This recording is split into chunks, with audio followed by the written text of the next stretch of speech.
ناظرین آداب، اردو خبرنامے میں آپ کا استقبال ہے۔ اخلاقی اقدار کی حفاظت ہم سب کی ذمہ داری۔ بین المذاہب سیمینار سے مختلف مذہب کے خواتین نمائندوں کا اظہار خیال۔ جماعت اسلامی ہند تلنگانہ کے شعبہ خواتین کی جانب سے منعقدہ بین المذاہب سیمینار سے مختلف مذہب کے خواتین نمائندوں نے گفتگو کرتے ہوئے کہا کہ معاشرے میں اخلاقی اقدار کا تحفظ کرنا ہم سب کی ذمہ داری ہے اور اب ناگزیر ہو چکا ہے کہ اخلاقیات کی تعلیم ہر سطح پر دی جائے۔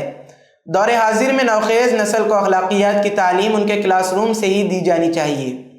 معاشرے میں گرتے ہوئے اخلاقی اقدار کے باعث خواتین کے خلاف جرائم اور تشدد میں اضافہ ہو رہا ہے، جبکہ ہر مذہب اخلاقیات کی تعلیم دیتے ہیں۔ نامپلی مدینہ ایجوکیشن سینٹر کے کانفرنس ہال میں یہ سیمینار اخلاقی محاسن آزادی کے ضامن کے موضوع پر منائی جانے والی ملک گیر مہم کے تحت رکھی گئی تھی۔ معاشرے میں اخلاقی اقدار کو کیسے برقرار رکھا جائے کے موضوع پر مختلف مذاہب کے خواتین نمائندوں نے اپنا اظہار خیال پیش کیا۔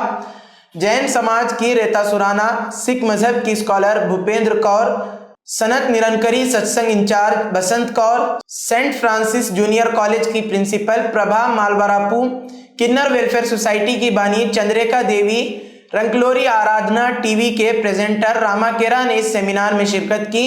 زہا اسٹنٹ سیکریٹری نے اپنی تقریر میں کہا کہ اخلاقی اقدار ہمیں جرم، سماجی دباؤ اور اخلاقی الجھنوں سے آزاد دلاتے ہیں، اور حد سے زیادہ آزادی، بے لگام خواہشات اصل آزادی نہیں کہلاتی، بلکہ اخلاقی اقدار سے آزادی حاصل ہوتی ہے، وہی حقیقی آزادی کہلاتی ہے۔